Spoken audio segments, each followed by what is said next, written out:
a bunch of bout announcements yesterday. I think one big one that's out there that we don't know yet is Adesanya and Costa. Everybody's looking forward to that fight. What can you tell us on the update of what's going on with that one? Well, there really isn't an update on that one. I was talking to Megan O'Leary, and I was laying out how champions are fighting number one contenders right now, like all across the board, which is cool. And, the fights that we have lined up for this summer are awesome. August is ridiculous. August is insane.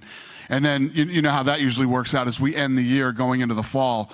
There's always killer fights going into the fall too. So, I mean, with all the madness that's going on in this world right now, this thing is just it's so good right now. Everything is so good right now in the UFC world. Is it delay with them? Is it like contractual stuff, like getting it done? I mean, that's the fight to make, right? That's the fight everybody wants to see. What? Adesanya. Oh, yeah. No, that fight's happening. Yeah. Fair enough. Habib took to Instagram yesterday, teased he's got big news coming. We know the unification fight is supposed to happen. Is there an update, or is that what he's teasing? Do we have a plan? I have no idea what he's doing. But, yeah, he's fighting. He'll be fighting this fall. Fair enough. And that'll be the Gaethje fight?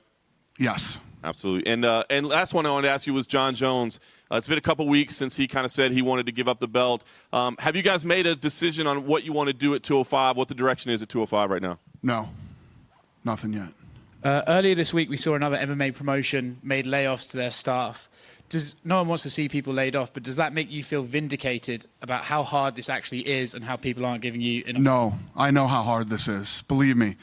I told you guys, most of you have known me for a very long time. Whether you like me, you hate me, you don't agree with me, you agree with me.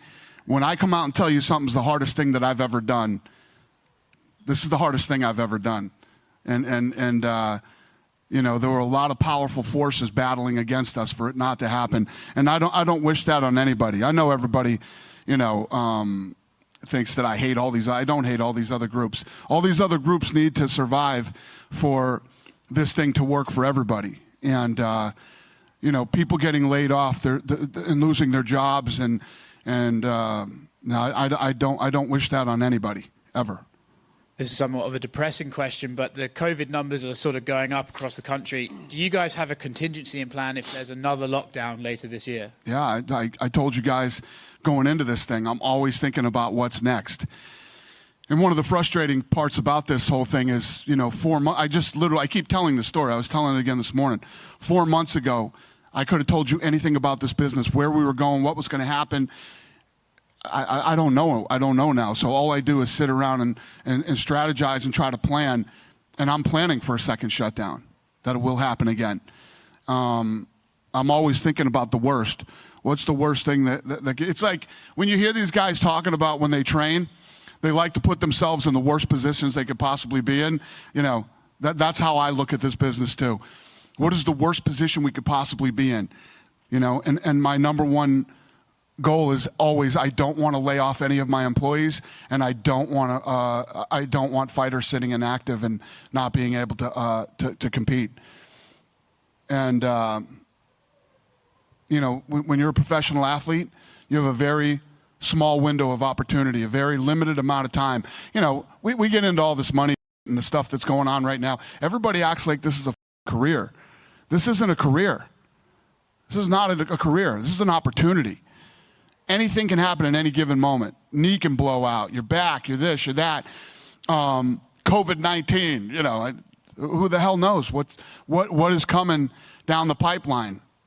So you have to take every opportunity that you can get. If the plan for the UFC is like keep coming back and forth, Abu Dhabi and Vegas for the next month. We're going to be going back and forth to Abu Dhabi until the world comes back. This is an international business, and most of our fighters are international.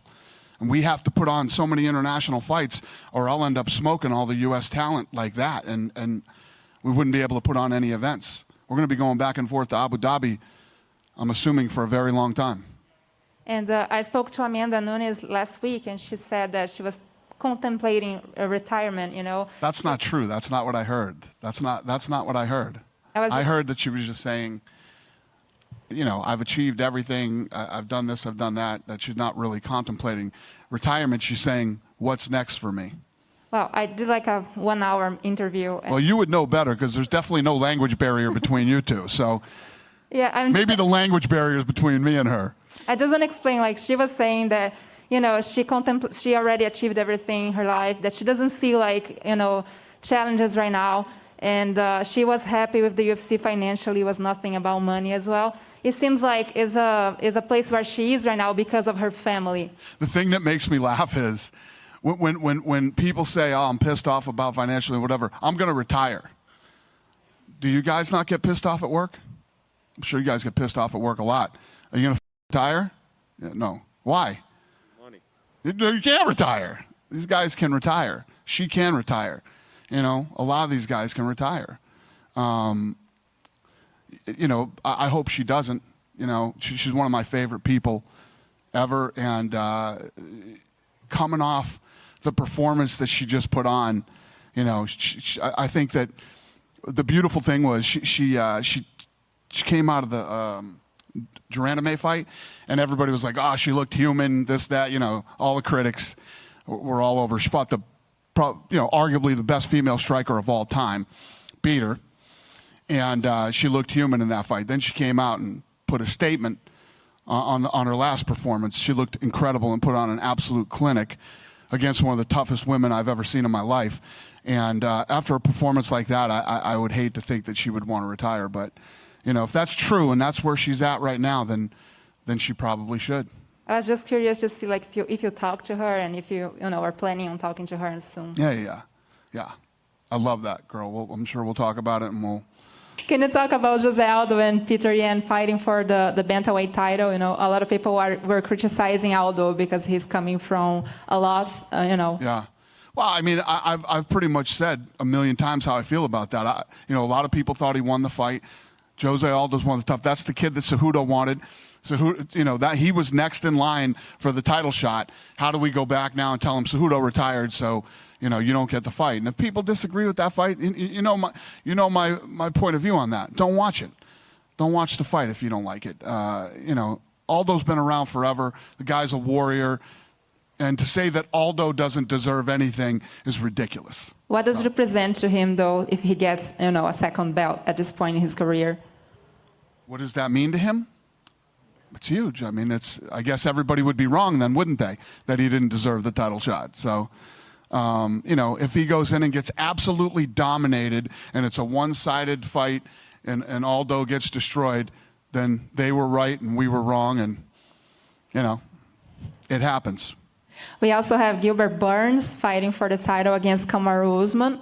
What do you expect from the fight?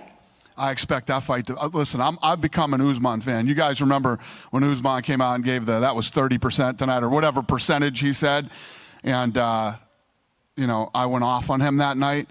Ever since that night, the guy's been an absolute stud. The Colby Covington Usman fight is one of the best fights of the year, Gilbert Burns is a well-rounded savage, and this guy wants this fight so bad. I love guys with Gilbert Burns' attitude going in against a guy like Usman. I think the fight's going to be incredible. I think it's going to be an incredible main event, and I'm looking very forward to it. Dana, I just wanted to follow up on Amanda Nunes. If she were to walk away, what would you do with the women's featherweight belt? Would there still be a featherweight division? Probably not. What about for bantamweight? What kind of timeline? Yeah, that one will give still be her? there. What kind of time? I literally just told the guys the other day to build that division. Let's get it. Start signing girls. Let's start building that division.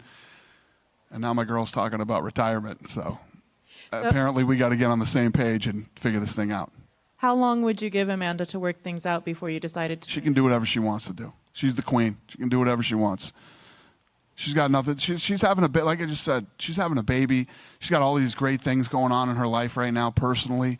And professionally, she's done anything that I've ever asked her to do. I mean, to go from, Ronda Rousey to her, it's actually been a joy working with the women in that division. I haven't always seen eye to eye with Holly Holmes people, but Holly Holm is one of the nicest human beings on planet Earth. So dealing with that division has been awesome.